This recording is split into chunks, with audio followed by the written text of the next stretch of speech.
Ciao M, what's up everybody? Alright, this video is going to be how to make friends with Vietnamese people. It's actually easier than you would think. You don't have to know the language for one.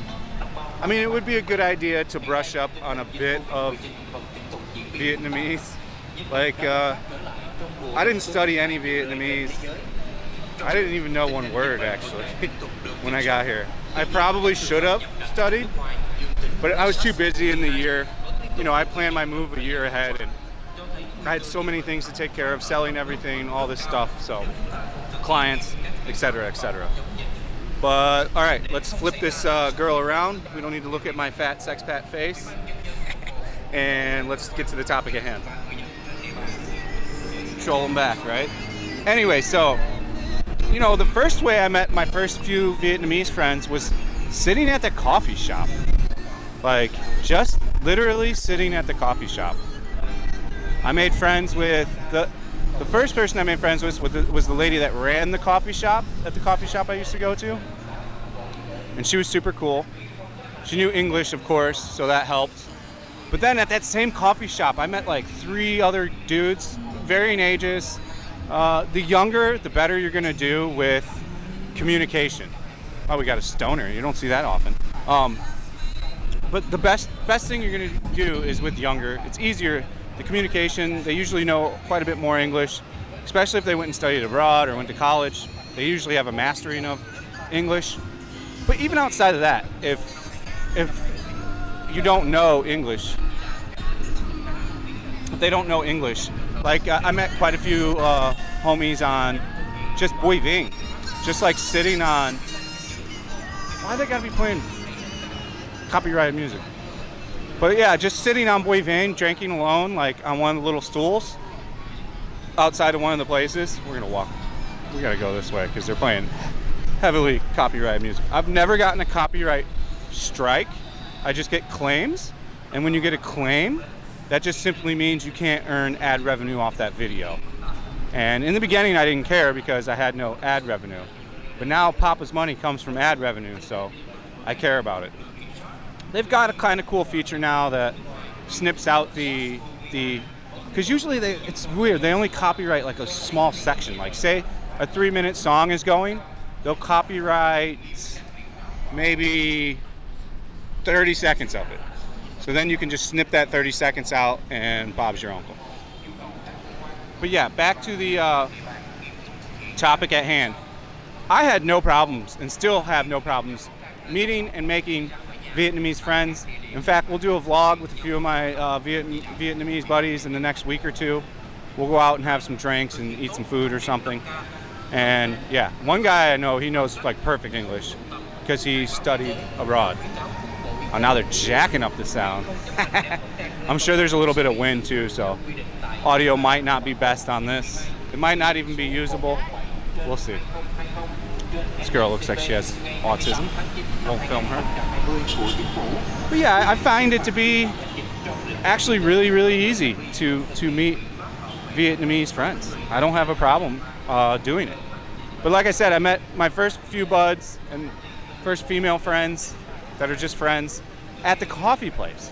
Because what I did, and this is smart when you first move here, is buy your apartment, find a coffee shop you like, go there every day.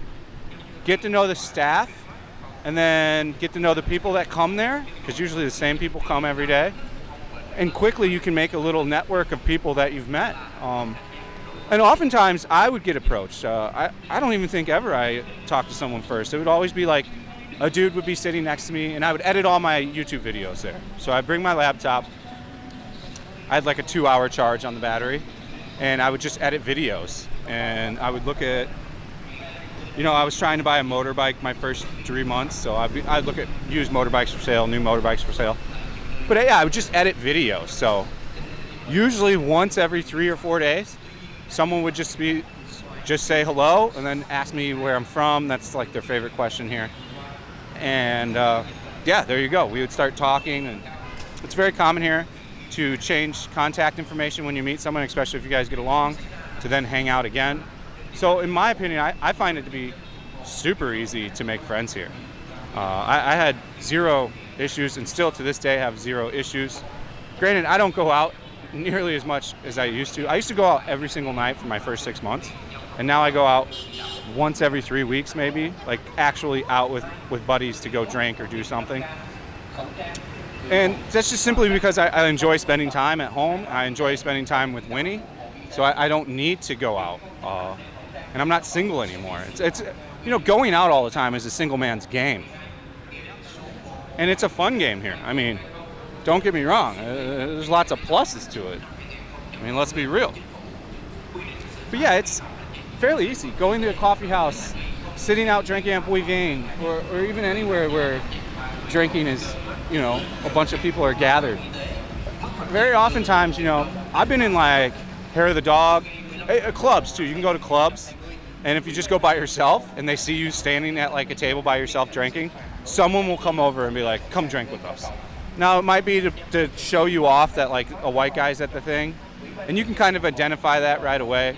That's usually ones that no one in the group knows English, and they're just kind of bringing you over to be like a toy, which is common in Japan as well. Shout out Tikio Sam. That's pretty much who I watch exclusively now. I don't watch any Vietnamese vloggers. I've talked about this before. I don't watch many other vloggers that do what I do because I don't want to copy their style. But I love Tikio Sam shit. I love all of his shit. I watch pretty much anytime I'm cleaning the house, anytime I don't have to look at it, I'm listening to Tikio Sam usually. The dude's got a similar perspective on life that I do. We think a lot alike, and he's overall just a really cool dude. And yeah, if you want to check out his content, it's Tikio Sam. You'll find it. He's been a YouTuber forever. He should have 500,000 subscribers, not 50,000. But you know how the algorithm goes. If you get enough haters, they try to take you down. But you just keep moving forward. Haters are part of the game, especially if you're doing things correctly. They're going to come, and they're going to come at you viciously, and that's just part of the game. If you don't have thick skin, YouTube probably isn't for you. It's okay when you're a baby channel because you don't get many haters then. Oh, Charlie. Back to loud music. But I would say it's super easy to make Viet friends of all ages, man. Like, I even know a couple older guys that are super cool. I know people of all ages and all over. And then let's talk about like meeting expat friends here. That's even easier. Like, almost any expat you can chat up. My buddy Gerard, he chatted me up first. I was sitting outside of my first apartment. I think I was drinking a beer, and he's just like, I'll come and have a beer with you. And he went and grabbed a beer downstairs, and then we were fucking best friendies immediately. Like, this is still when I was single, just going into like being with Winnie, so I was still going out a lot. Me and him would have the greatest time. He was awesome to go out with. So like, yeah, you want to make your friendships with people diverse. You want to meet lots of people, expats, non-expats, wherever. I have quite a few Japanese friends from Japantown too. They're super cool. I know a little bit of Japanese. I'm nowhere near fluent.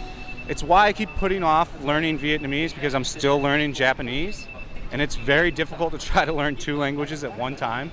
And I want to kind of just try to finish out Japanese, so I'm going to go like real hard at Japanese for the next 3 months. So I'll do the AJAT thing. I'll pretty much watch all. That's kind of what I've been doing now. When Winnie goes to sleep, I watch all Japanese TV. So I'm just going to try to listen to everything in Japanese, download manga, all kinds of stuff to finally master the Japanese language. Not master it, I just learn vocabulary.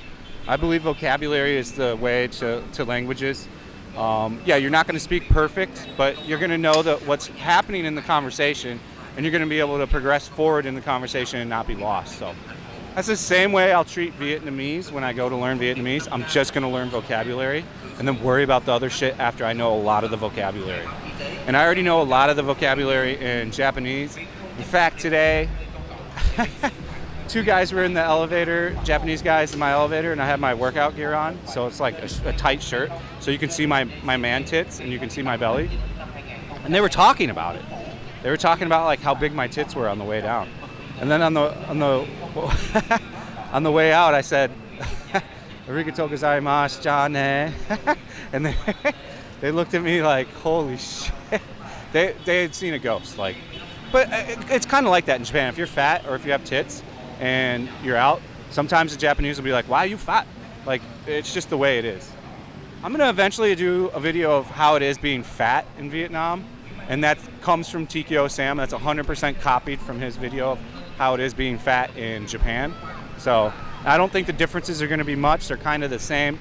They don't point it out as much here, but like if I'm at a water park, everybody's talking about my titties. And you know, it's gynecomastia, so I've had this since I've been a little kid. So it doesn't bother me, but they're pretty blatant and rude about it at like a water park. Out walking, not so much. But at the water park, it's pretty freaking vicious. So yeah, that's my thoughts on how to make friends in Vietnam. I hope you guys enjoyed it. See you on the next one. Peace out.